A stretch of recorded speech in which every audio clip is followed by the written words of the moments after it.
হাসিনা যে স্বৈরাচার হওয়া এবং ফেসিবাদী হওয়ার পিছনে হাসিনার দোষ নাই তো। দোষ তো আমাদের। দোষ হয়েছে আমাদের, আমরা এর জন্য দায়ী। কারণ হইতেছে কি, যেটাই আমরা করি মানে তেল মারতে মারতে মারতে মারতে শেখ হাসিনাকে আমরা এমন জায়গায় নিয়ে গেছিলাম, এমন জায়গায় আমরা নিয়ে গেছিলাম, আইন আদালত কোনো একটা প্রতিষ্ঠান কিছুই তো ছিল না দেশে। সবকিছু হয়েছে মাননীয় প্রধানমন্ত্রী। একজন একটা মুরগি চুরি হইলেও মাননীয় প্রধানমন্ত্রীর কাছে একটা বিচার চাই, এমন একটা অবস্থা আমরা নিয়ে গেছিলাম তেল মারতে মারতে। সাংবাদিকরা কি প্রশ্ন করতো দেখছেন না? যখন সংবাদ সম্মেলন হতো বিদেশ থেকে আসতো, আহা দেখার মতো একটা দৃশ্য, দেখার মতো একটা দৃশ্য। বিদেশ থেকে আসতো তেল, আল্লাহ কি তেল মারা হয়েছে।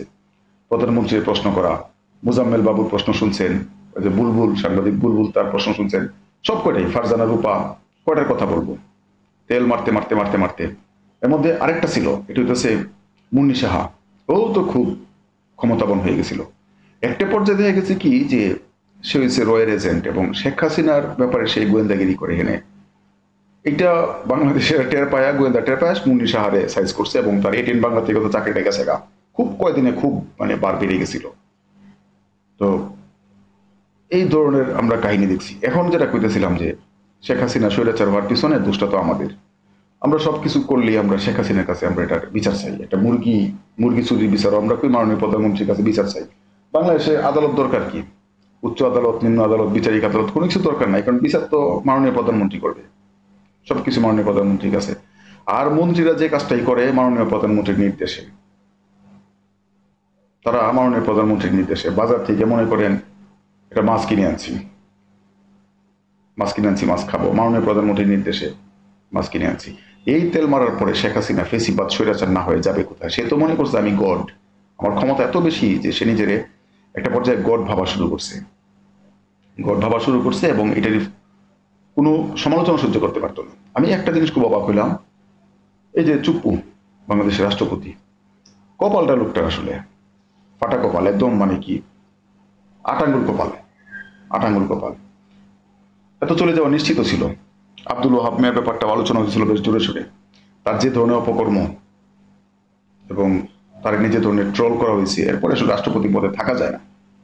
এবং তার দুর্নীতি, মালয়েশিয়া সেকেন্ড হোম, দুবাইয়ে কি করছে, সে ইনভেস্ট করছে টাকা পাচার দেশ থেকে এবং পাসপোর্টের জন্য সে বিনিয়োগ করছে। এইটা করলে তো একজন সাধারণ বিসিএস কর্মকর্তা তার চাকরি থাকার কথা না। আপনি দ্বৈত নাগরিকত্ব থাকলে বা বিদেশি নাগরিককে বিয়ে করছেন, এমনকি বিয়ের প্রতিশ্রুতি দিচ্ছেন, আপনি চাকরি করতে পারবেন না, সরকারি চাকরি। আর বাংলাদেশের রাষ্ট্রপতি যেখানে তার সেকেন্ড হোম বিদেশে, সে কিভাবে থাকে? চুপ্পু তো বেঁচে গেল। এখন এই চুপ্পুর সাথে যে ধরনের কথাবার্তা শেখ হাসিনা আমরা শুনি, শেখ হাসিনা যেভাবে কথাবার্তা চুপ্পুর সাথে বলে, প্রিয় চুপ্পু, ব্রিগেডিয়ার শাখাওয়াত সাহেবের কাজে লাগাও যে চিরকুটটা দেখলাম, এটা যদি মিথ্যা হয়ে থাকে তাহলে এটার ব্যাপারে কোনো প্রতিবাদ কেন করা হচ্ছে না? তো এই ধরনের বৃত্তর মতো ব্যবহার যদি রাষ্ট্রপতির সাথে করা যায়, যে রাষ্ট্রপতি হচ্ছে দেশের সবকিছুর ঊর্ধ্বে, সমস্ত বিতর্কের ঊর্ধ্বে, সংবিধানের প্রতীক, সার্বভৌমত্বের প্রতীক, জাতীয় ঐক্যের প্রতীক, মহামান্য রাষ্ট্রপতি, মাননীয় না মহামান্য রাষ্ট্রপতি, রাষ্ট্রপতির সাথে যদি এরকম মানে চাকর বাকরের মতো আচরণ করা যায়, তাহলে কি পরিমাণ ক্ষমতা শেখ হাসিনার হয়েছিল। অনেক কথা বলার আছে, পার্লামেন্টারি ডেমোক্রেসি নিয়েও কথা বলার দরকার ছিল। বাংলাদেশে এরশাদ পতনের পর আওয়ামী লীগই প্রস্তাব করছে এবং বিএনপি আওয়ামী লীগ একমত হয়ে তারা সংসদীয় গণতন্ত্রের পথে আমরা হাঁটছি। কি জন্য? ক্যাবিনেট দায়ী থাকবে প্রধানমন্ত্রীর কাছে এবং প্রধানমন্ত্রী দায়ী থাকবে পার্লামেন্টের কাছে। প্রধানমন্ত্রী কি আদৌ দায়ী? প্রেসিডেন্টের যে ক্ষমতা ছিল এর চেয়ে কি ক্ষমতা প্রধানমন্ত্রী কম? আগের যখন প্রেসিডেন্সিয়াল ফর্ম ছিল সেই সময় প্রেসিডেন্টের যে ক্ষমতা ছিল তার চেয়ে কি ক্ষমতা কোন অংশে শেখ হাসিনার কম? এটা আপনারাই বলেন। কি দুর্দণ্ড ক্ষমতা শেখ হাসিনার, সমস্ত কিছু শেখ হাসিনা নিয়ন্ত্রণ করত। এটার কারণ কি? সংসদের ৭০ অনুচ্ছেদ। ৭০ অনুচ্ছেদ থাকলে কি সংসদের কোনো পাওয়ার আছে বা এমপিদের কোনো পাওয়ার আছে? জনগণের প্রতিনিধিত্ব করে কি এমপিরা? আমার এলাকার যে এমপি সে আমার প্রতিনিধি, তো আমার এই এলাকার যিনি এমপি তিনি তো এই এলাকার ভালো মন্দটা দেখবেন। এখন পার্লামেন্টে যদি তিনি দলের সিদ্ধান্তের বাইরে ভোট দিতে না পারেন, তাহলে তিনি কি আমার এলাকার জনগণের স্বার্থের পক্ষে কোনো কথা বলতে পারবেন? মনে করেন এটা কোনো সিদ্ধান্ত নেওয়া হলো যেটা হয়তো আমার এলাকার জন্য ক্ষতিকর, আমার এলাকার জনগণ এর সাথে নাই, সেই ক্ষেত্রে দলের এমপি কি ভোট দিতে পারবে দলের বিরুদ্ধে? যদিও জনগণ চাইতেছে না, জনগণ না চাইলেও তার ভোট দিতে হবে, দলের বিপক্ষে ভোট দেওয়ার কোনো সুযোগ নেই, কারণ ৭০ অনুচ্ছেদ আছে। তো এটা থাকার পরে কি পার্লামেন্টের আদৌ কোনো ক্ষমতা আছে? কিছু ভালো কাজ শেখ হাসিনা করছিল, যেমন সংসদীয় কমিটি করে সতর্ক করছিল, এটা কি অ্যাক্টিভিটিস কি, আউটপুট কি? কোনো আউটপুট তো নাই। বরং শেখ হাসিনার এমন ক্ষমতা হয়ে গেছিল যে ফেরাউন, তারপরে কি বলে এটা, নমরুদ, ওই লেভেলে ক্ষমতা চলে গেছিল। হিটলার বুঝছিল শিশু শেখ হাসিনার কাছে, শেখ হাসিনার কাছে শিশু। আর মিথ্যা কথা বলার বাক্স শেখ হাসিনা, মিথ্যা বলছে, কি পরিমাণ মিথ্যা বলছে এটা আপনারা দেখেন। শেখ হাসিনা পালায় না, সব বাদ দিলাম, আগের কোনো অপরাধ কুকর্ম এগুলো হিসাব করার দরকার নেই। শেখ হাসিনা পালায় না, বাংলাদেশের 17-18 কোটি মানুষ সাক্ষী, এ কথা বলার পর সে পালাইছে। এখন কোন মুখে শেখ হাসিনার যে চামচারা আছে তারা এখনো হাসিনা হাসিনা করে? লজ্জা শরম যদি থাকে তাহলে কি তারা এগুলা করতে পারে? তারা কি এগুলা করতে পারে? ডক্টর ইউনূসের সরকার এখন দেশ পরিচালনা করছেন, শাসন করছেন না, তারা পরিচালনা করছেন। শাসন করছে শেখ হাসিনা, শাসন না শোষণ করছে। আর ডক্টর ইউনূস পরিচালনা করছেন। ডক্টর ইউনূস ভুল করলে কিন্তু সমালোচনা করা যাচ্ছে, করছেন অনেকেই। শেখ হাসিনার প্রথম করা গেছিল 14 আগ পর্যন্ত, যখন এই অটো নির্বাচনের ইলেকশন কিন্তু 3টা মনে রাখবেন। 14 সালে অটো নির্বাচন, 18 সালে মিডনাইট নির্বাচন এবং 24 হইল ডামি নির্বাচন, 3টা। অটো ইলেকশনের আগ পর্যন্ত কিন্তু সমালোচনা করা গেছে, কোনো কোনো ক্ষেত্রে একটু রেস্ট্রিকশন হয়তো ছিল, তারপরে ওভারঅল করা গেছে। 14 পর থেকে কিন্তু আস্তে আস্তে দড়ি টাইট দেওয়া শুরু করছে। সমালোচনা করলে আয়নাঘর, সমালোচনা করলে গুম। 18 পরে তো শেখ হাসিনার কি ক্ষমতা, আর কোনো কথা বলার সুযোগ আছে কি ওর? কারণ কি, এই যে আপনি আমি ভোট দিতে পারিনি, ভোট দিতে পারলে কিন্তু সমালোচনা করতে পারতেন। এখন ডক্টর ইউনূস যেটা হয়েছে, ডক্টর ইউনূসের কথাগুলো আপনারা শুনছেন যে তিনি জাতিসংঘে গেছেন, তারপরে যে তার সাক্ষাৎকার, বিভিন্ন মিডিয়ার সাথে সাক্ষাৎকার, তাকে প্রশ্ন করা হয়েছে যে নির্বাচন করার ইচ্ছা আছে কিনা। ডক্টর ইউনূস বলছেন যে আপনাদের কি তাই মনে হয়, ওনার কার্যক্রম দেখে তাই মনে হয়? ডক্টর ইউনূসের ক্ষমতার লোভ পর্যন্ত নাই। এই যে আমি শুনতেছিলাম এই ভিডিওটা করার আগে জাতিসংঘে উনি ভাষণ দিচ্ছিলেন, মানে পরবর্তী সময় যারা দেশ শাসন করবেন বা পরিচালনা করেন, এটা আমরা আশা করি, শাসন তো করা উচিত না, পরিচালনা করা উচিত। তারা অন্তপক্ষে ডক্টর ইউনূসকে একটা মডেল হিসেবে যদি আপনারা মানে ফলো করতে পারেন, তাহলে মনে হয় আমাদের জন্য ভালো হয়। ওনার ভাষণ শুনছিলাম, এই অসাধারণ ভাষণ। আমরা এতদিন পর্যন্ত কি গার্বেজ, কি বস্তা পচা ভাষণ আমাদের শুনতে হয়েছে, শুনতে বাধ্য করা হয়েছে। জাতিসংঘে গেছে, দাঁড়ায় থাকছে, একটা সেলফি তুলে এটা মিডিয়াতে প্রচার করানো হয়েছে, অমুকের সাথে বৈঠক, তমুকের সাথে বৈঠক, শেখ হাসিনার সময়। আর ডক্টর ইউনূসের বেলা দেখছেন, উনি গেলে সবাই দাঁড়ায় সম্মান। মানে এখন আগ্রহের কেন্দ্রবিন্দু জাতিসংঘে বর্তমানে এখন যে অধিবেশন চলছে, প্রত্যেকটা দেশে প্রত্যেকটা রাষ্ট্রপ্রধানের, সরকার প্রধানের আগ্রহের কেন্দ্রবিন্দু হচ্ছেন ডক্টর ইউনূস। সবাই তাকিয়ে আছেন যে এই লোকটা কি বলে। আমরা সম্মানিত, ডক্টর ইউনূসের জন্য জাতি হিসেবে আমরা সম্মানিত। আমরা গর্ববোধ করছি যে আমাদের প্রতিনিধিত্ব করছেন ডক্টর ইউনূসের মতো একজন ব্যক্তি। তো অন্যান্য নেতারা কেন এই জিনিসটা করতে পারেন না? আর যে কথাটা শুরু করছিলাম, শেখ হাসিনার যে ফেসিবাদ, স্বৈরাচার হওয়ার জন্য যারা দায়ী, তারা কিন্তু এখনো সেগুলোই করে যাচ্ছে। এখনো শেখ হাসিনার কোনো বিকল্প নাই। ঠিকই তো, এরকম লুটপাট, টাকা পাচার করার জন্য, এরকম ফেসিবাদ কায়েম করার জন্য, এরকম গণহত্যা করার জন্য তো শেখ হাসিনার বিকল্প আসলেই নাই। দেশের মানুষে পাকিস্তানরা মারছে তো এটা ভিন্ন জাতি, তারা মারছে আমাদেরকে। আর শেখ হাসিনা নিজের জাতির উপর যে ধরনের নিপীড়ন করছে, তো শেখ হাসিনা বিকল্প কিভাবে থাকে? নির্দিষ্ট কোনো বিষয় নিয়ে কথা বলবো না, কথা বলতে থাকবো, যখন যেটা মনে হয় সেটা বলবো, এই চিন্তাই করছি। এই চ্যানেল থেকে আপনারা দেখবেন, দেখলে আমার এখান থেকে ডলার আসবে না, এটা আমার উদ্দেশ্য না। আপনারা সবাই সাবস্ক্রাইব করে দেন না, আমি এই সিস্টেমে কথা বলবো। যদি ভালো লাগে কেউ থাকবেন, শুনবেন, ভালো না লাগলে শুনবেন না। কারণ এই ফেসিবাদের পর আমার মনে হয়েছে যে এটা আমার দায়িত্ব, এটা বলা আমার দায়িত্ব। কে শুনলেন, কে শুনলেন না, কে খুশি হইলেন, কে বেজার হইলেন, এগুলা দেখার দরকার নাই। ভারতের সমালোচনা করার কারণে যারা মনক্ষুণ্ণ হয়েছেন, যারা মনে করতেছেন আমি ভারত বিদ্বেষী, আপনাদের সেটা বোঝার যোগ্যতা নাই। আমি কোনোভাবে আমি ভারত বিদ্বেষী না। যখন আমার দেশকে তোমরা অসম্মান করবা, তখন তো তোমাকে আমি সম্মান করতে রাজি না। আর যে লোকগুলো নিজের দেশে যেতে ভারতকে বেশি প্রায়োরিটি দেবেন, তাদের সমালোচনা আমি কেন করবো না? এটা হচ্ছে আমার কথা। আমি মোটেও ভারত বিদ্বেষী না। আমার ভারত বিদ্বেষী হওয়ার দরকার নেই, পাকিস্তান বিদ্বেষী হওয়ার দরকার নেই। আমি বর্তমান অ্যাক্টিভিটিস দেখবো, কে কি করছে, আগে পাকিস্তান কি করছে 71-এ, ভারত কি করছে, সেই কাহিনী শোনা এত লাভ নাই। এখন আমার চোখের সামনে কে কি করতেছে, আমি এটা দেখে মূল্যায়ন করবো। জাপানের সাথে আমেরিকার কি সম্পর্ক ছিল? পৃথিবীর ইতিহাসে একমাত্র দেশ জাপান যাদের উপরে অ্যাটম বোমা নিক্ষেপ করা হয়েছে, এবং তাদের 2টা শহরে, 1945 সালে 6ই আগস্ট এবং 9ই আগস্ট, হিরোশিমা এবং নাগাসাকি, 2টা শহরের উপরে অ্যাটম বোম নিক্ষেপ করা হয়েছিল। সেই জাপানে এখন পর্যন্ত বিকলাঙ্গ শিশু হয়। সেখানের জমিতে এখনো তেমন হয় না, মানে শস্য হয় না, এরকম একটা অবস্থা। তেজস্ক্রিয়তা এখন পর্যন্ত আছে। জাপান আর আমেরিকা কি বন্ধু হয় নাই? জাপানের সবচেয়ে বড় বন্ধু হচ্ছে এখন আমেরিকা। তো কে কি করছে না করছে সেই গীত গায়ে লাভ নাই। এখন আমার চোখের সামনে কি কি করতেছে সেটি হচ্ছে মুখ্য। যারা মনে করতেছেন যে আমি ভারত বিদ্বেষী, আপনাদের সেই জ্ঞান নাই, আপনাদের সেই ক্ষমতা নাই, সেই মেধা নাই আপনার বোঝার কেন আমি ভারত বিদ্বেষী হব। বরং আমি কলকাতার মানুষদেরকে আমি খুব পছন্দ করি, ভালোবাসি। একটা উদাহরণ দিই, একটা উদাহরণ দিয়ে এরকম ঘটনা ঘটছে। এটা হচ্ছে আহ, পুরান ঢাকায়। পুরান ঢাকায় সাতরোজ একটা জায়গা আছে, এখানে ওরা উর্দু টাইপের কি একটা ভাষা বলে, মানে বাংলা ভাষা না। আর বাংলা যখন বলে তখন তো বুঝতে পারেন, কোনো হিন্দি ভাষাভাষী বা কোনো উর্দু ভাষাভাষী বাংলা বললে যেরকম বাংলা, এই টাইপের বাংলা তারা বলে, এই টাইপের বাংলা বলে। আমি একটা দোকানে গেলাম, চা খাইতে গেলাম বা একটা কিছু কিনতে গেলাম, কোনো একটা কাজে গেছিলাম আর কি, এবং সারাদিন আমার থাকতে হবে এই দিন ওই জায়গাটাতে। সারাদিন ছিলাম ওইখানে, কিন্তু আমার অশান্তি লাগতেছে। বড় বড় দাড়ি, মুখে মাথায় টুপি পাঞ্জাবি পরা, তার মানে কি তারা মুসলিম? কিন্তু আমি তাদেরকে আমার নিজের লোক মনে করতে পারতেছি না। আমি তাদেরকে আমার নিজের লোক মনে করতে পারতেছি না। কি কারণে পারতেছি না? পারতেছি না এই জন্য যে তাদের ভাষাটা বাংলা না, তারা বাঙালি না। এই মুহূর্তে একটা রেস্টুরেন্টে দেখলাম গণেশের একটা পোস্টার, একটা ছবি মানে ইয়া করে বাধাই করে একটা টানানো, একটা রেস্টুরেন্ট, একটা হোটেলে রেস্টুরেন্ট।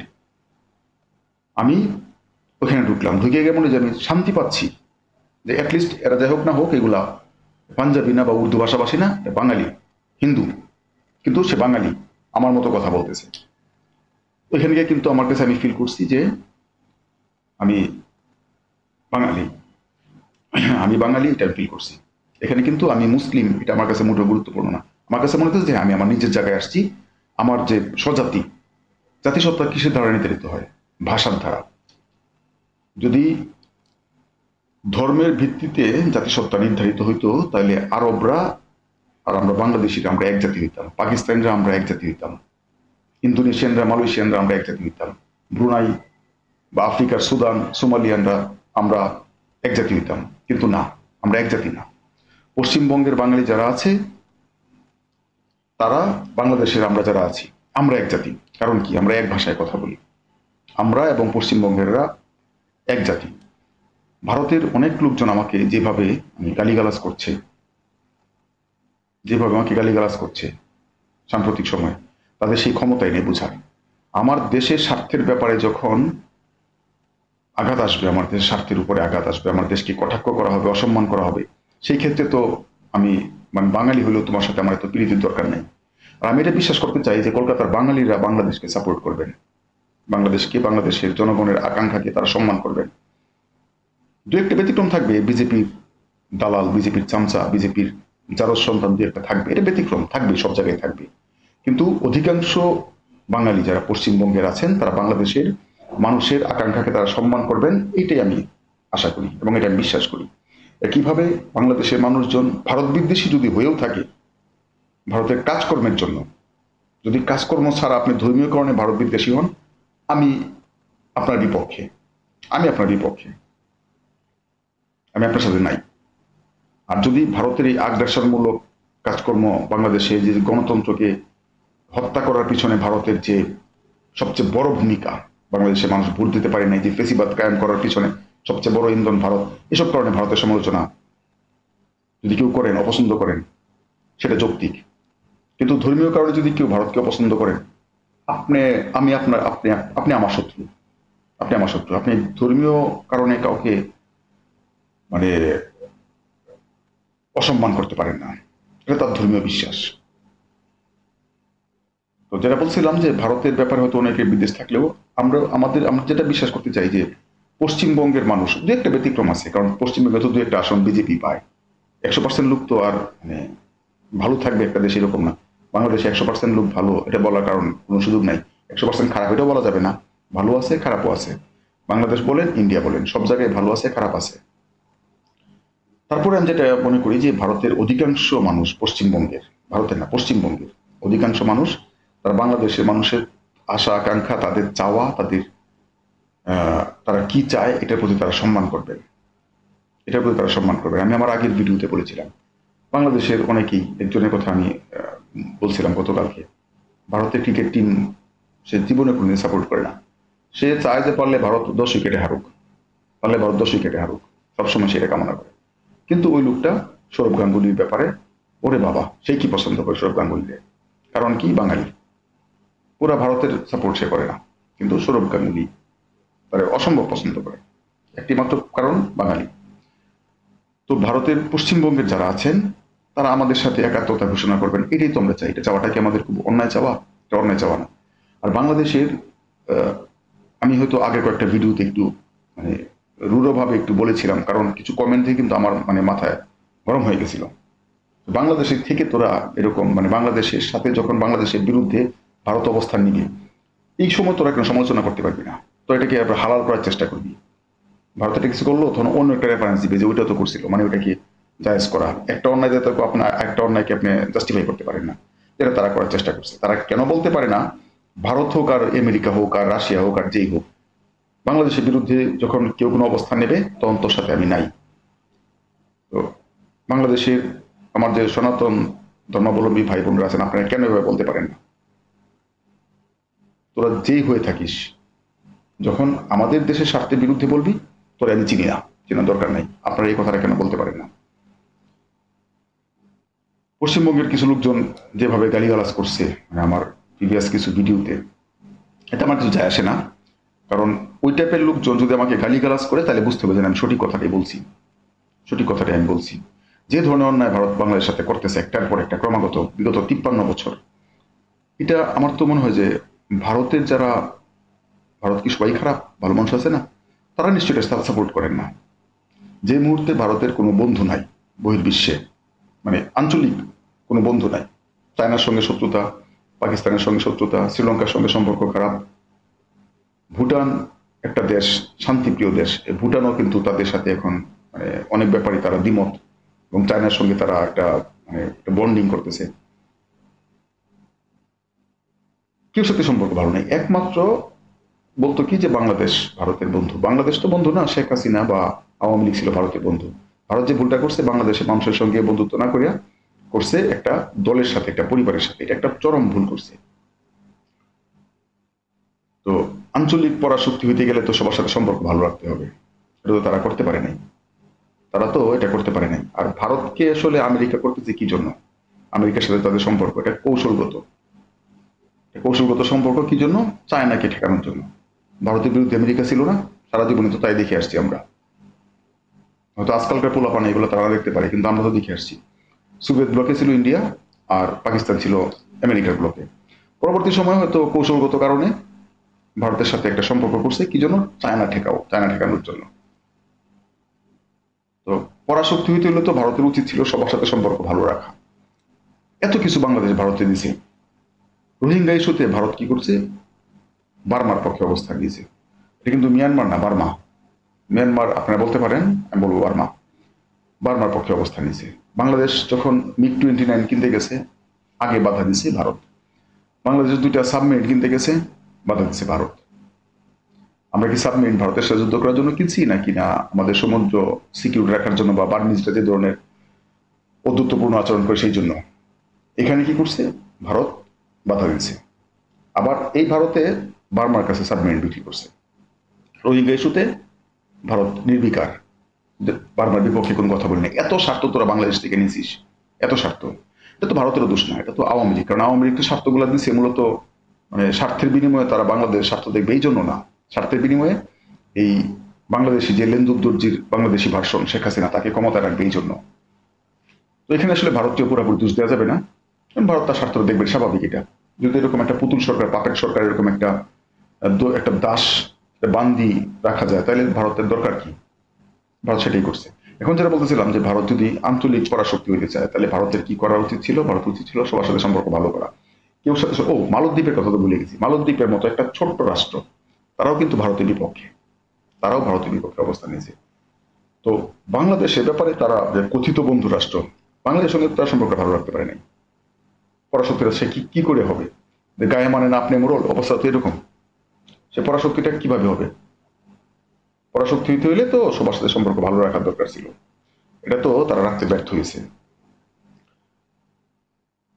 যারা টিকটক টাইপের ভিডিও দেখেন বা রিলস ভিডিও দেখেন তাদের কাছে এটা ভালো লাগবে না, কারণ লম্বা আলোচনা শুরু হয়েছে। মনে করেন হাতে উপরন্ত সময় আছে, কথাগুলো শুনেন। আর যদি মনে হয় যে আমার কথাগুলো এগুলো তো কোনো জ্ঞানী মানুষের কথা না, এটা তো তাহলে সেটাও আপনি শুনতে পারবেন না, তাহলে শোনা সম্ভব না। আর যদি মনে করেন হাতে সময় আছে তো শুনি কি কয়, তাহলে ভিডিওগুলো শুনতে পারেন।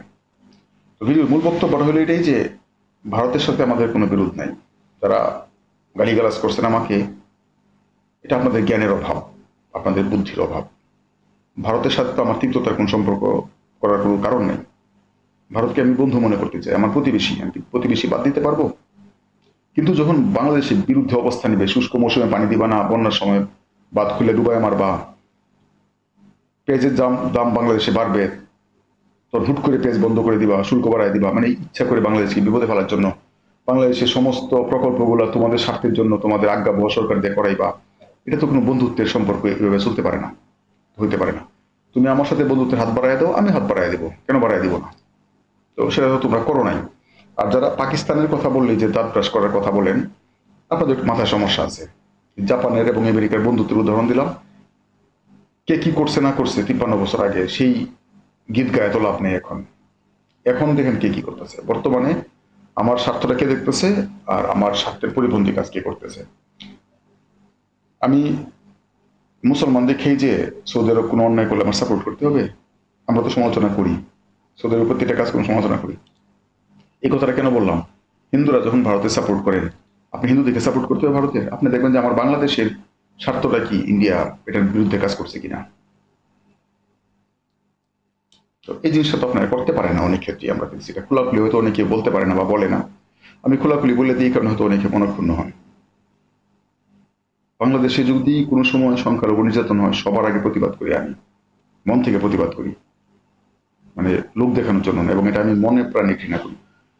কারো ধর্মীয় আইডেন্টিটির কারণে তার উপরে কেন অনাচার হবে? প্রত্যেকটা মানুষের অধিকার আছে স্বাধীনভাবে তার ধর্মকর্ম পালন করার, তার সার্ভাইভ করার এবং নাগরিক হিসেবে সমস্ত সুবিধা পাওয়ার, যেটা ইন্ডিয়াতে পায় না। মুসলমানদের প্রতি কি ধরনের নির্যাতন ইন্ডিয়া করতেছে এটা দেখতেছেন আপনারা। কি জন্য করতেছে? ভোটের জন্য দরকার, ডিভিশন তৈরি করার, এরকম ডিভাইড করার দরকার। আর বাংলাদেশের কট্টর কিছু হিন্দু আছে, তারা এটা সাপোর্ট করে। আপনি যদি মানুষ হয়ে থাকেন, আগে মানুষ হন। হিন্দু মুসলিম পরে, আগে মানুষ হন। মানুষ হইলে বাংলাদেশে যদি একটা হিন্দু নির্যাতনের ঘটনা ঘটে, একটা মুসলমান এটা প্রতিবাদ করতে হবে, এটা বিপক্ষে অবস্থান গ্রহণ করতে হবে, এটা প্রতিরোধ করতে হবে। ভারতে যখন একটা মুসলমান অত্যাচারিত হয়, তখন হিন্দুদের এভাবে দাঁড়াতে হবে যে তুই মানুষের সাথে এই ধরনের আচরণ করতে পারো না। একটা লোক কি বিশ্বাস করে, সে কি ধর্মকর্ম পালন করে, এটা তার একান্তই তার ব্যাপার। কে কি খাবে না খাবে এটা তার ব্যাপার। আমার জন্য শুকরের মাংস হারাম, আমি তো বলতে পারবো খ্রিস্টানরা খাবে না। খ্রিস্টানরা কেন খাবে না? ফার্ম গেট, আনন্দ সিনেমা হলে যেগুলি, এখানে গিয়ে দেখেন কি পরিমাণ দোকান আছে শুকরের মাংস বিক্রি করতেছে। ওটা তারা খাবে, সমস্যা কি? ওটা ওদের খাবার। হিন্দুরা গরু খায় না, আমি কেন হিন্দুকে গরু খেতে বলবো? এটা বললে অন্যায় হবে। আবার মুসলমানরা বিফ পছন্দ করে খায়, আপনি বাধা দেয়ার কি? ভারতে কি করে পিটায় মারে, বিভিন্ন জায়গায় গরু জবাই করে নিষিদ্ধ। এটা তো কোনো গণতান্ত্রিক দেশে কাজ হইতে পারে না। আমরা তো বলতে পারতাম যে শুকর নিষিদ্ধ, শুকরের নাম উচ্চারণ করলে নাকি মুখ নাপাক থাকে। এই জিনিস বাংলাদেশে খাওয়ার কোনো সুযোগ নাই। সুযোগ নাই, আমি খাবো না। যে খাবার সে খাবে। ওপেনলি সে সব জায়গায় বিক্রি করতে পারবে না, তাদের কিছু স্পেসিফিক জায়গা আছে এখানে তারা বিক্রি করবে। কিন্তু বাধা দেওয়ার তো কোনো সুযোগ নেই আমার। শুকরের মাংস করছে এই অভিযোগে পিটিয়ে মারার তো কোনো সুযোগ নাই। তো ভারত যদি পরাশক্তি হইতে চায়, যেমন আজকে আবার দেখলাম জাতিসংঘের স্থায়ী পদের জন্য ভারত খুব চেষ্টা, ভারতের দীর্ঘদিন, এবং 3 জনের সাপোর্ট অলরেডি পেয়ে গেছে। কার কার পাইছে? যুক্তরাষ্ট্রের, যুক্তরাজ্যের এবং ফ্রান্সের। রাশিয়া তো ভারতকে সাপোর্ট দিবে, এটা চোখ বন্ধ করেই বলা যায়। তো আরেকজন বাকি আছে চায়না। এখন চায়না সমর্থন না দিলে তো সেটা পাবে না, সেটা পাবে না। এখন চায়নার সাথে ইন্ডিয়ার যে সম্পর্ক, চায়না কি সাপোর্ট আদৌ দেবে? এটা তো জীবনেও দেবে না। মানে ভাবতেছে যে, যেমন এশিয়া মহাদেশ থেকে একটা দেশ আছে চায়না, উত্তর আমেরিকা থেকে আছে যুক্তরাষ্ট্র, আর ইউরোপ থেকে আছে 3টা। আফ্রিকাতে কোনো নিরাপত্তা পরিষদের স্থায়ী সদস্য নাই, দক্ষিণ আমেরিকাতে নাই, ওশেনিয়া বা অস্ট্রেলিয়া মহাদেশে নাই। তো এখন চিন্তা করছে না প্রতিনিধিত্ব বাড়ানোর জন্য হয়তো বা, প্রতিনিধিত্ব মানে ভেটু ক্ষমতা বা স্থায়ী সদস্য, এটাই তো একটা বোগাস। এটা আসলে আমি একমত না। এটা তো গণতান্ত্রিক চেতনার সম্পূর্ণ পরিপন্থী। কিছু কইলে আওয়ামী লীগ খালি কয় যে মুক্তিযুদ্ধের চেতনা কয়ে গলার রক ফুলে এলায়, গলা ফাটা এলায়। মুক্তিযুদ্ধের চেতনা কি ছিল? ভারতের শব্দে দিবা এটা? পাকিস্তানের বিরোধিতা করতে হবে এটা? না, এটা না। এটা গণতান্ত্রিক মূল্যবোধ, বৈষম্যহীন সমাজ, সেটা কি আওয়ামী লীগ করছে? করে নাই। যেই কারণে পাকিস্তানকে আমরা ঘৃণা করি বা পাকিস্তানের বিরুদ্ধে এখনো প্রচার করা হয়, চালানো হচ্ছে, কিছু হলেই আরে পাখি পাখি এসে বলে। কি কারণে? এটা বৈষম্যহীন সমাজ ছিল না এবং গণতান্ত্রিক কোনো পরিবেশ ছিল না, মানুষের মধ্যে বৈষম্য করে রাখা হয়েছিল, মানুষের অধিকার হরণ করা হয়েছিল। এই কাজটা তো আওয়ামী লীগ করছে। তাহলে পাকিস্তানরা যে কাজটা করছে সেই কাজটা আওয়ামী লীগ করছে। পাকিস্তানিরা ভিন্ন জাতি হয়ে করছে, আর একই জাতি হয়ে যদি আওয়ামী লীগ করে তাহলে তো আরো বড় অপরাধ। ভারতের পশ্চিমবঙ্গের বাঙালিরা যদি এটা সমর্থন করেন, এক জাতি হইয়া আমরা আর পশ্চিমবঙ্গের বাঙালিরা আমরা এক জাতি। পাকিস্তানিরা আমরা এক জাতি না, আলাদা জাতি। কিন্তু পশ্চিমবঙ্গের মানুষ আর আমরা বাংলাদেশের মানুষ আমরা একই জাতি। ধর্ম আলাদা হতে পারে কিন্তু একই জাতি। আপনি আমার জাতি হয়ে আপনি এই অপরাধ করবেন, এটা তো আরো বেশি জঘন্য অপরাধ। ভিন্ন জাতি পাকিস্তানিরা ধর্ম এক হইতে পারে কিন্তু জাতি ভিন্ন, তারাই বৈষম্য শোষণ করছে। কিন্তু এই ধরনের অন্যায় যখন একই জাতি হয়ে করবেন, অর্থাৎ ভারত যখন করবে তখন পশ্চিমবঙ্গের বাঙালিরা যখন বিরোধিতা না করবে বা সমালোচনা না করবে, তাহলে কি এটা আরো বড় অপরাধ। আওয়ামী লীগ, শেখ হাসিনা তারা যখন এই অপরাধগুলো বাংলাদেশের উপরে করছে, বাংলাদেশের মানুষের উপরে করছে, সেটা তো পাকিস্তানের অপরাধের চাইতে আরো বড় অপরাধ হয়ে গেছে। এটা তো আরো বড় অপরাধ হয়ে গেছে। তো পাকিস্তানের যেরকম বিচার হয়েছে, বিচার তো শেখ হাসিনার আরো বেশি হওয়া উচিত। এই যে মামলা হয়েছে, কতগুলো মামলা হয়েছে, তো এই মামলাগুলা প্রত্যেকটা মামলা দিত শেখ হাসিনার ফাঁসি হওয়া উচিত। যেহেতু বাংলাদেশে ডেথ পেনাল্টি বা মৃত্যুদণ্ড আছে, শেখ হাসিনা তো মৃত্যুদণ্ড হওয়ার মতো কাজ করছে, গণহত্যা করছে। গোলাম আজম রে যাবজ্জীবন দেওয়া হয়েছিল, বা সাইদের যাবজ্জীবন দেওয়া হয়েছিল, কাদের মোল্লা, মীর কাসিম আলী, মতিউর রহমান নিজামী, সালাউদ্দিন কাদের চৌধুরী, তারা গণহত্যায় তাদের সম্পৃক্ততা আওয়ামী লীগ বলছে তারা প্রমাণ করতে পারছে। আবার যারা ভিকটিম তারা বলছে না এটা প্রতিহিংসামূলক। যাই হোক, ফাঁসি হয়েছে। তো শেখ হাসিনারটা তো এটা প্রতিহিংসামূলক না। আমরা দেখছি শেখ হাসিনা কি করছে, হেলিকপ্টার থেকে গুলি করছে, ঘরের ছাদে খেলতে গেছে বাচ্চা, এখানে গুলি খেয়ে মারা গেছে, জানলাতে গুলি আসছে, এসে একটা 6 বছরের বাচ্চা মারা গেছে, চোখ অন্ধ হয়ে গেছে, হেলিকপ্টার থেকে গুলি করে বলছে যে পানি ছিটাইছি। আর কি পরিমাণ ম্যাসাকার করছে। সাইডে গুলি করে মারছে, নিরস্ত্র একটা ছেলে, মুগ্ধ, পানি খাওয়াইতেছিল, এই ছেলেটাকে গুলি করে মারছে। সারা বাংলাদেশে কি পরিমাণ লোককে পঙ্গু করছে শেখ হাসিনা, এটা আমাদের চোখের সামনে। গোলাম আজম সাইদি কি করছে না করছে এটা আমরা বইপত্র পড়ে আমরা জানছি, বা আপনারা যারা সঞ্জীবিত ছিলেন আপনাদের মুখ থেকে শুনিয়া। এই ঘটনাগুলো তো কারো মুখ থেকে শোনার দরকার নাই, আমি আপনি চাক্ষুষ সাক্ষী, আমাদের চোখের সামনে ঘটছে। রক্তের দাগ তো এখনো শুকায় নাই, বহুত লোক এখনো পঙ্গু, হাসপাতালে কাতরাচ্ছে, চিকিৎসা করার সাহস অনেকের নাই, আবার হয়রানি করা হবে এই ভয়ে, আইসিইউতে ভর্তি, মানে পুলিশ পাহারা, এবং অনেকে রুগী মানে চিকিৎসা না করে চলে আসছে ভয়ে। এই ধরনের হয়রানি করা হয়েছে, কোনো কথা বললে আয়না করে বন্দি করে রাখা হয়েছে। এ তো কোনো সভ্য দেশের কাজ এগুলো হইতে পারে না। তো এইগুলো অপরাধ, একদম যে অপরাধটা মানে আমাদের চোখের সামনে, আমাদের চোখের সামনে করছে, সেটা তো এই 71-এর মানবতা বিরোধী অপরাধের যে বিচার হয়েছে তার চেয়ে আরো অনেক শক্ত বিচার হওয়া উচিত এটার। কারণ আমরা বাংলাদেশে 17 কোটি 18 কোটি মানুষ সাক্ষী এটার।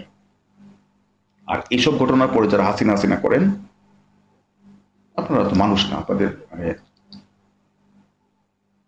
কোনো সাইকিয়াট্রিস্টের কাছে চিকিৎসা করে আপনার মানুষ হইতে পারবেন না। আপনাদের সেই সেন্স নাই, সেই বোধ নাই, আপনাদের সেই ক্ষমতা নাই, আপনাদের সেই যোগ্যতা নেই, আপনারা মানুষ হয়ে জন্মান নেই। এই আওয়ামী লীগ কি আপনি করেন? আওয়ামী লীগ আমার চেয়ে বড় আওয়ামী লীগ আপনারা, আমার চেয়ে বড় আওয়ামী লীগ আপনারা যারা লাফালাফি করতেছেন। অন্তত পক্ষে 10,000 SMS করছি 2008 সালে আওয়ামী লীগে ভোট দেওয়ার জন্য, যুদ্ধাপরাধের বিচারে চায়া 10,000 SMS করছি আমি। গণজাগরণ মঞ্চে একদম ডাইরেক্ট ইনভলভ, যদিও এটা পরবর্তী সময় বুঝতে পারছি যে এটা তো সম্পূর্ণ আওয়ামী লীগ নিজের স্বার্থে, কিসের যুদ্ধ অপরাধ, কিসের কি রাজনৈতিক হাতিয়ার। মুক্তিযুদ্ধের চেতনা বলেন, জামাত শিবির বলেন, সব হয়েছে আওয়ামী লীগের রাজনৈতিক হাতিয়ার।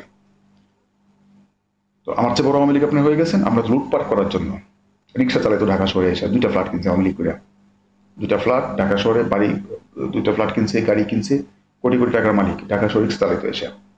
নামটা বললাম না, এবং বহুত আছে এরকম, বহুত আছে। আওয়ামী লীগ করছি, স্বাধীনতা যেহেতু শেখ মুজিবের নেতৃত্বে আওয়ামী লীগের স্বাধীনতা আসছে, সুতরাং আওয়ামী লীগের দিয়ে আমাদের একটা সফট কর্নার, একটা সিম্পেথি ছিল, এই কারণে আওয়ামী লীগ করছি। কিন্তু আওয়ামী লীগের ফেসিবাদী আচরণ করবে, দলের মধ্যে কোনো গণতন্ত্র নেই, আওয়ামী লীগ দলটাকে শেখ হাসিনা নিজের সম্পত্তি বানায় ফেলাবে, কোনো ভিন্ন মত সহ্য করতে পারবে না, দেশের লোকজনকে হত্যা করবে। আমি কি আওয়ামী লীগের গোলাম যে আওয়ামী লীগ করতে হবে আমার এরপরে? আমি আওয়ামী লীগ সমালোচনা করতে পারবো না? 14 পর থেকে আওয়ামী লীগ মন থেকে উঠে গেছে, কারণ এরপরে ভোট দিতে পারিনি। 8 সালে ভোট দিয়েছিলাম, 8 সালে ভোট দিয়েছিলাম। আমি আগে একটা ভিডিওতে বলছি, কামাল, আসাদুজ্জামান খান কামাল স্বরাষ্ট্র মন্ত্রী ছিল ফেসিবাদী সরকারের। তার সাথে আমি নজরুল শিক্ষালয়, ঢাকা মগবাজার সবকিছু বলতেছি। ওখানে ভোট দিয়ে বেরোতেছি, কামাল ভাইয়ের সাথে দেখা হয়েছে। কামাল ভাই আমার বুকে জড়ায় ধরছে, জড়ায় ধরে নেতারা, তখন সবাই আপন, পাশ করলে পরে কেউ কেউ চিনে না, আমার জড়ায় ধরছে কামাল ভাই। এরকম করে ভোট চাইছি। গণজাগরণ মঞ্চে যুদ্ধাপরাধের বিচারের দাবিতে সোচ্চার ছিলাম। এনে আপনার কয়দিনে আওয়ামী লীগ, আপনার ধান্দাবাজি করতে আওয়ামী লীগ গেছেন, লুটপাট করতে, চাঁদাবাজি করতে। আওয়ামী লীগ করছে নিজের পকেটে টাকা খরচ করিয়া, কোনো কমিটিতে নাম নাই। আওয়ামী লীগের যে কমিটি আছে অনলাইনে আমার করা আছে, সদস্য হিসেবে করা আছে। একটা কথা বলি আমি, এই যুদ্ধ অপরাধের বিচার নিয়ে কয়েকজনের সঙ্গে আমার সম্পর্ক একদম চরম তিক্ত পর্যায়ে পড়ছে, যারা কিনা এই রাজাকারদের পক্ষে বলছে। আমার সাথে সম্পর্ক নষ্ট হয়ে গেছে। এরকম একজন, ঢাকা, জায়গাটার নাম বললাম না, ঢাকা মানে ওই এলাকার নাম বললে হয়তো বা দেখা গেল যে দরকার নেই বলার, তিনি হচ্ছেন এখানে মানে কমিটিতে আছেন, শ্রমিক লীগের না কোন যা কি কমিটিতে আছেন, কমিটিতে আছেন, যার সাথে কিনা আমার এরকম ফাইট হয়েছে, তর্ক হয়েছে 5ই মে শাপলা চত্বরে। আমি বললাম স্বাভাবিক, আওয়ামী লীগ করবে, এটা টিকে থাকবে, আপনি ধাক্কা দিয়ে ফালাই দিবেন, আওয়ামী লীগে বসে থাকবে। এই নেতার সাথে আমার ঝগড়া হয়েছে। সেই লোক আওয়ামী লীগের কমিটিতে ক্রিম খাইছে, জীবনে সে আওয়ামী লীগের 1 নম্বর সমালোচক। তো এই ধরনের লোক আওয়ামী লীগ করছে, আজকে এই কারণে এই পরিণতি হয়েছে। আর আমরা যারা সত্যিকার অর্থে হয়তো আওয়ামী লীগের প্রতি একটা আমাদের সফট কর্নার ছিল, যাদের একটা সফট কর্নার ছিল আমাদের, আমরা কিন্তু সরে গেছি। কারণ আমরা ধান্দাবাজি করতে আওয়ামী লীগে যাইনি, টাকা কামাইতে যাইনি। আওয়ামী লীগ অন্যায় করছে, সে অন্যায় আমি সাপোর্ট করতে আমি বাধ্য না, মাথা বিক্রি করি নাই, নিজের পকেটে পয়সা খরচ করে আওয়ামী লীগে সাপোর্ট করছি। তো যারা এখন করতেছেন, আপনারা তো করছেন, আপনার যাওয়ার জায়গা নেই, আপনারা তো চিহ্নিত ফেসিবাদের দালালি আপনারা করছেন, আপনারা চিহ্নিত, লুটপাট করছেন, চান্দাবাজি করছেন, এখন তো উপায় নেই স্যার কিছু করার। এই কারণে গর্তের মধ্যে থাকিয়া ফেসবুকে এখন উল্টাপাল্টা পোস্ট দিতেছেন, শেখ হাসিনা বিকল্প নাই। শেখ হাসিনা তো বিকল্প নাই, গণহত্যা করার জন্য, লুটপাট করার জন্য, দেশটাকে পথে বসানোর জন্য, ভারতের অঙ্গরাজ্য বানানোর জন্য শেখ হাসিনা বিকল্প আসলেই নাই। আসলে শেখ হাসিনা বিকল্প নাই। সৈয়দ আশরাফ আওয়ামী লীগের সেক্রেটারি ছিল। সৈয়দ আশরাফ আর শেখ হাসিনা একটা অনুষ্ঠানে, আওয়ামী লীগের একটা কাউন্সিলে, আপনারা দেখছেন যে একজনের হাত ধরে একজন বসে দিয়েছে, দুজন দুই চেয়ারে বসা। ওনার অবস্থানে ছিল এরকম। পরবর্তী সময় ওবায়দুল কাদের আসছে, পা ছুঁয়ে সালাম করতে শেখ হাসিনার। শেখ হাসিনার দরকার একটা বৃত্ত, ওবায়দুল কাদের মতো একটা ফাউল লোক দরকার শেখ হাসিনা। তার প্রজ্ঞাপন কোনো লোক দরকার নেই, কারণ আকাম কাম সে করবে। কের মন্ত্রণালয় সব তো শেখ হাসিনাই চালাইছে, মন্ত্রীদের কোনো কোনো পাওয়ার ছিল, সব তো শেখ হাসিনাই চালাইছে। এগুলো জাস্ট গুলাম ছিল, বৃত্ত ছিল। দু একজন ভালো মানুষ ছিলেন যাদের পক্ষে আমি এখনো কথা বলি, যাদের পক্ষে আমি এখনো কথা বলি। এই যে এম এ মান্নান, সাবেক পরিকল্পনা মন্ত্রী, এই লোকটাকে গ্রেফতার করা হয়েছে, রিমান্ডে নেওয়া হয়েছে, হেলমেট দিয়ে তাকে আদালত তোলা হয়েছে। আমি খুব কষ্ট পাইছি। আমি যতটুকু জানি অত্যন্ত একজন ভালো মানুষ, একজন ভদ্রলোক উনি। কোনো লুটপাট দুর্নীতি উনি করছেন এরকম আমি শুনি নাই, আমার অজানা থাকতে পারে। অনেকে বলছে যে কোন হত্যা মামলায় তিনি 2 নম্বর আসামি। কারণ হত্যা মামলা থেকে গেলো যে আওয়ামী লীগের এমপি, এই কারণে, বা সাবেক মন্ত্রী আওয়ামী লীগের, এই কারণে তাকে আসামি করা হয়েছে কিনা সেটাও আমি জানি না। উনি কিন্তু টকশোতে এসে এই বৈষম্য বিরুদ্ধে আন্দোলন চলার সময় কিন্তু উনি বলছেন যে আমি আমার নিজস্ব ব্যক্তিগত অবস্থান থেকে কথা যদি বলি, তাহলে আমিও চাই না বাংলাদেশে কোনো এ ধরনের কোনো কোটা থাকুক। অ্যাটলিস্ট এই যে মুক্তিযোদ্ধা কোটা, এটার ব্যাপারে তিনি খোলাখুলি বলছেন। এই যে ফোর্স, বল প্রয়োগ করা ছাত্রদের উপরে, এটা কিন্তু উনি যতটুকু সম্ভব দলের মধ্যে থেকে সমালোচনা করছেন। সুতরাং এই লোকটাকে যখন গ্রেফতার করা হয়েছে, আমি কিন্তু ভিডিওতেও বলছি যে এই লোকটা গ্রেফতার করা এটা তো ঠিক না। ছাত্রছাত্রীরা কিন্তু বিক্ষোভ করতেছে রোদের মধ্যে দাঁড়ায়। এখন জানি না, যদি তিনি অপরাধ করে থাকেন অবশ্যই বিচার হবে। সাকিব আল হাসানের জন্য অনেকে মায়া কান্না কাঁদতেছেন। কেন সাকিব আল হাসান একজন তারকা দেহে অপরাধ করে তিনি পার পেয়ে যাওয়ার সুযোগ আছে, বা এটা হওয়া উচিত। যদি তিনি কোনো অপরাধ করে থাকেন তাহলে কেন তার বিচার হবে না? অপরাধ করছেন কিনা আপনারা দেখেন নাই? শেয়ার বাজারে কারসাজি, কত রকমের ডকুমেন্ট জালিয়াতি করছে, বাবার নাম, জন্ম তারিখ এক একটার মধ্যে একরকম দেয়া, শেয়ার বাজার কারসাজি করছে। তোর বেটা এত টাকার মালিক, এই গরিব মানুষ খেত বিক্রি করে এসে শেয়ার বাজারে বিনিয়োগ করে, এখানে তুই কারসাজি করে তুই টাকা কামাস, এত লোভ তোর। তুই শুরু উদ্বোধন করছিস, এরকম ব্যাপার না, করতে পারিস। তো যেহেতু এরকম ব্র্যান্ড ভ্যালু আছে, তোর একটা খেলোয়াড়ি ভ্যালু তোর আছে, তুই টাকা কামাইতে পারিস। কিন্তু জালিয়াতি করে মানুষের পথে বসায়া তুই যে কাজগুলা করছিস, তারপরে কি তোর বিচার হওয়া উচিত না? হত্যা মামলা যে ব্যাপারটা আছে, যদি আসলে এটা যেটা করতেছে যে ধৈর্য হত্যা মামলা দেয়, এখন যদি সে হত্যা মামলায় আসামি না হয়ে থাকে তাহলে তো আসলে এগুলা করা হয়রানি। কিন্তু সাকিব আল হাসান বলে যে সে পার পায়ে যাবে, এটা তো হওয়া উচিত না। সে কি আইনের ঊর্ধ্বে? যত বড় খেলোয়াড় হোক, একটা এক্সাম্পল তো থাকা উচিত যে বাংলাদেশের সবচেয়ে সেরা খেলোয়াড়, শুধু বাংলাদেশের না সারা বিশ্বের 1 নম্বর অলরাউন্ডার 3 ফরম্যাটে, এবং এত লম্বা সময় কেউ থাকতে পারে নাই, সারা বিশ্বে এরকম একটা প্লেয়ার নেই।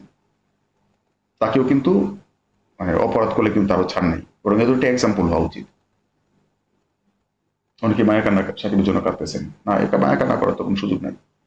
আর মাশরাফি বিন মুর্তজার তো অনেক সমর্থক, আওয়ামী লীগে যোগদান করার পর দেখলাম যে তার সমর্থক কমে গেছে, অনেকে গালিগালাজ করে। মাশরাফি মুর্তজা ভালো, কিন্তু আমার মনে হয় সে একটু মানে ওভার রেটেড। যাই হোক, এই নিয়ে কথা বললাম না। তো এখন যে কথা বলতেছিলাম, যে অপরাধ যদি কেউ করে তাহলে তার শাস্তি হবে, এটাই প্রচলিত নিয়মই হওয়া উচিত একটা দেশের মধ্যে। সে যেই হোক, তার বিচার হওয়া উচিত, কেউ আইনের ঊর্ধ্বে না। এটা খালি আমরা সিনেমার ডায়লগ, আইন নিজের হাতে কেউ তুলে নেবেন না। সিনেমায় মারামারি শেষ, নায়কে মাইরা ভিলেন টিলেন সব সাফা করে লেছে, শেষ মুহূর্তে আইসা দেখা গেল যে পুলিশ আইসা হ্যান্ডস আপ, আইন নিজের হাতে কেউ তুলে নেবেন না, আগে পুলিশের কোনো খবর থাকে না। তো একই অবস্থা, মানে এটা হলো বাস্তব ক্ষেত্রে। আমি বলতেছি যে আসলে আইন নিজের হাতে তুলে নেওয়ার কোনো সুযোগ নেই। আবার কেউ আইনের ঊর্ধ্বে না, এই ডায়লগটা আমরা সিনেমায় শুনি, কিন্তু আমরা কি এটা বুঝি? আসলে তো আইনের ঊর্ধ্বে কেউ না, এটা শেখ হাসিনাই হোক আর যেই হোক, প্রত্যেকেরই আইনের মুখোমুখি হতে হবে। তো সাকিব আল হাসান যত বড় খেলোয়াড়ই হোক, অপরাধ করলে তার অবশ্যই বিচার হওয়া উচিত, তবে যেন কোনো ভুল বিচার না হয়। যেমন এম এ মান্নান, সাবেক পরিকল্পনা মন্ত্রী, ওনার ব্যাপারটা অবশ্যই অত্যন্ত মানে গুরুত্ব দিয়ে দেখা উচিত, এবং উনি এরকম না যে তিনি পালিয়ে চলে যাবেন, অ্যাটলিস্ট জামিন পাওয়ার মতো হলে আমার তার জামিন তাকে দেওয়া উচিত। আমি জানি না আইন কি বলে, হত্যা মামলার আসামিকে জামিন দেওয়া যায় কিনা। আর যদি মিথ্যা হত্যা মামলা দেওয়া হয়ে থাকে, সেই ক্ষেত্রে আদালতের মানে নিশ্চয় ব্যাপারটা বিবেচনা করা উচিত। তবে শেখ হাসিনা যে খুনি, এ ব্যাপারে তো বিন্দু মাত্র সন্দেহ থাকার কোনো কারণ নেই। সমস্ত খুনের মাস্টার মাইন্ড 1 নম্বর শেখ হাসিনা, 2 নম্বর হচ্ছে ওবায়দুল কাদের। ওবায়দুল কাদের কি বলছে? ছাত্রলীগই যথেষ্ট বলছে না, উস্কায়া দিছে। তো ওদের তো অন্তত পক্ষে মামলা হয়েছে অনেক, প্রত্যেকটা মামলা ওদের ফাঁসি হওয়া উচিত। কাদের মোল্লার যদি ফাঁসি হয়ে থাকে 71 সালের মানবতা বিরোধী অপরাধের অভিযোগ যেটা করা হয়ে থাকে, এটা আমরা দেখি নাই, শুনছি। আওয়ামী লীগের বয়ানও শুনছি, আওয়ামী লীগ বিরোধীদের বয়ানও শুনছি। আর হাসিনারটা তো এরকম না যে কেউ বলতেছে আমাদের, এটা আমাদের চোখের সামনে, বাংলাদেশের 18 কোটি মানুষ আমরা সাক্ষী। সুতরাং এটা বিচার যেভাবে হওয়া উচিত সেভাবে হতে হবে। আর ভারত যে কাজটা করছে, বাংলাদেশের দণ্ডিত একজন, দণ্ডিত না মানে যে অভিযুক্ত, তাকে সে আশ্রয় দিয়েছে। কূটনৈতিক পাসপোর্ট নিয়ে গেছে, ওকে ফাইন, 45 দিন থাকতে পারে। কূটনৈতিক পাসপোর্ট বাতিল করে দিলে তো সে 45 দিন থাকার রাইট নাই। তারপর ধরে নিলাম যে 45 দিন গেল, 45 দিন ওভার হয়ে গেছে, এখন কোন স্ট্যাটাসে আছে? কারণ তার কূটনৈতিক পাসপোর্ট বাতিল করা হয়েছে এবং 45 দিন চলে গেছে, এবং তার বিরুদ্ধে বাংলাদেশ আদালতে মামলা আছে। এখন চুক্তি হয়েছে যে কারোর বিরুদ্ধে এরকম মামলা থাকলে বা শাস্তি হইলে তারা ফেরত দিতে হবে, কারণ চুক্তি বাংলাদেশের সঙ্গে ভারতের আছে। তো চুক্তি কি ভারত মানতেছে? আর এই রাজনৈতিক কারণে, রাজনৈতিক কারণে তো বললে তো তাহলে তো কোনো অপরাধ দেওয়ার সুযোগ নেই, কিছু করলে তো রাজনৈতিক কারণে করতেছো, রাজনৈতিক কারণে করতেছো, তাহলে তো যে কেউ বেলায় বলা যায় এটা শেখ হাসিনা মারছে, এটা সারা দুনিয়ার মানুষ সাক্ষী, সারা পৃথিবীর মানুষ সাক্ষী। সুতরাং এটা তো রাজনৈতিক কারণে না। এখন ভারত যদি চুক্তি না মানে, তাহলে ভারতের সঙ্গে যে অন্যান্য চুক্তি আমাদের আছে, এগুলাকে আমরা মানার দরকার আছে? দরকার নাই। ভিডিও দেখে কিছু না বুঝে কেউ চিলাপাল্লা করেন না, পুরোটা ভিডিও দেখে কমেন্ট করেন, যদি একমত না হন কোন কোন কথাটা আমার সাথে মিলে না, এটা বলেন। আর যদি চিলাপাল্লা করেন তাহলে আমার এরকম না যে এই চ্যানেলে ভিডিও আপনারা দেখবেন, এখান থেকে আমার ডলার আসবে, এটা চ্যানেল ভিডিও না। এটা আমার দায়িত্ব মনে করতেছে, আমার এই ফেসিবাদের পতনের পর অ্যাটলিস্ট কথা বলা আমার উচিত, এটুকু কথা বলা। অনেকেই তো আন্দোলন করছে, জীবন দিছে, পঙ্গু হয়েছে, ওদের তুলনায় তো আমার এনে কোনো কঠিন বিষয় আমার নাই। অথবা এইটুকু তো বলা উচিত যে তারা যে কাজটা করছে, এই কাজটা আমরা স্বীকার করা, যে হ্যাঁ বাংলাদেশে এই ধরনের ম্যাসাকার আওয়ামী লীগ করছিল, এই জিনিসটা আমাদের অন্তকে প্রচার করা, সামান্য একটু কাজ হলো আমাদের করা উচিত। এটা আমি মনে করি যে ভিডিও আমার বলা উচিত ফেসিবাদের বিরুদ্ধে, যে আমি কিনা সবসময় আওয়ামী লীগ করছি। আমার ফেসবুকে একজনে আমারে বলছে যে আপনাদের বিএনপি, তখন আমি বললাম যে আমি বিএনপি করছি, এই তথ্য তুমি কই পাইলা? তারপরে কিন্তু অনেকে প্রটেস্ট করছি, এবং একজনের একটা কমেন্ট আছে যে মানে আমার মতো এরকম কট্টর আওয়ামী লীগ, যে আওয়ামী লীগ কিনা কোনো কমিটিতে থাকার জন্য না, কোনো পদের জন্য না, কোনো লাভের জন্য না, মুক্তিযুদ্ধের নেতৃত্বকারী দল হিসেবে আওয়ামী লীগ সাপোর্ট করতাম। তো না বুঝিয়া যদি কেউ ট্যাগ লাগান জামাত শিবির, আপনারা প্রস্তুত থাকেন, আপনারা প্রস্তুত থাকেন, না বুঝে কথা বলেন না। আপনারা আওয়ামী লীগ না, আপনারা ধান্দাবাজ। আপনারা হয় ভারতের দালালি করেন, অথবা আওয়ামী লীগ থেকে ধান্দাবাজি করে লুটপাট করার জন্য, চাঁদাবাজি করার জন্য আপনি আওয়ামী লীগ। মুক্তিযুদ্ধের নেতৃত্ব দিচ্ছে আওয়ামী লীগ, সেই জন্য আপনি আওয়ামী লীগ করেন না। আপনারা বঙ্গবন্ধু চেতনা, বঙ্গবন্ধু এই মেয়ে, বঙ্গবন্ধু জন্ম তারিখ কবে? বঙ্গবন্ধু সম্বন্ধে কি জানেন? চেতনা, চেতনার মানে কি বুঝেন নাকি? বঙ্গবন্ধু চেতনা, বঙ্গবন্ধুর আদর্শ, বঙ্গবন্ধু মুক্তিযুদ্ধ চেতনা, বঙ্গবন্ধুর আদর্শ, বঙ্গবন্ধু সম্বন্ধে মানে সব জানিয়ে ফেলাইছে। এসব ফাইজলামি কথাবার্তা আমি পছন্দ করি না। এসব হচ্ছে ফাইজলামি কথাবার্তা। বঙ্গবন্ধু সম্বন্ধে কি জেনে গেছি আমরা? কম্পেয়ার করার জন্য খালি বঙ্গবন্ধু জানলে হবে? আরো নেতা সম্পর্কে জানেন, তাই না? কম্পেয়ার করেন। একটা নেশা, মাদকাসক্ত, দান্দাবাজি করে, ছাত্রলীগ করে, এই করে সে করে, তারাও বঙ্গবন্ধুর আদর্শ। ওরে বাবারে কি আদর্শ! ওসব ফাউল কথা আমার সাথে কেউ বলবেন না। যদি দুজনে ফাউল কখন কেউ করেন, প্রস্তুত থাকবেন, আপনি প্রস্তুত থাকবেন। হয় আপনি ভারতের দালাল, অথবা আপনি ধান্দাবাজ। যদি সত্যিকার অর্থে আপনি আওয়ামী লীগ হয়ে থাকেন, শেখ হাসিনার জন্য এখন লাফাবেন না। শেখ হাসিনার গোলাম না আপনারা কেউ। এখন দেখতেছি অনেকে করতেছে, এগুলো হয়েছে মাথায় ভর্তি গোবরে, মাথায় কিছু নাই, স্বাধীনভাবে চিন্তা করার কিছু নাই, মস্তিষ্কে পচন।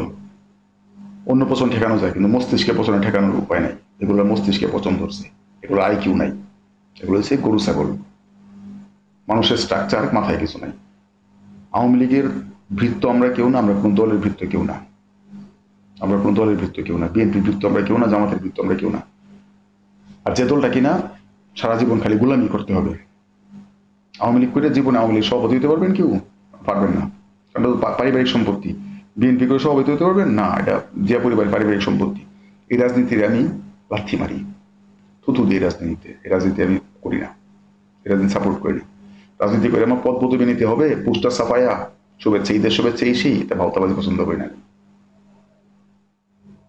পরবর্তী সময়ে যদি বাংলাদেশে কথা বলার সুযোগ থাকে, ফেসিবাদের সময় মনে প্রাণে ঘৃণা করছি, কিন্তু বলতে পারি নাই। সুযোগ থাকলে যেই ভুল করবে সমালোচনা করব, আওয়ামী লীগ ভালো করলে আওয়ামী লীগের প্রশংসা করব। প্রিয় দর্শক, আজ এই পর্যন্তই।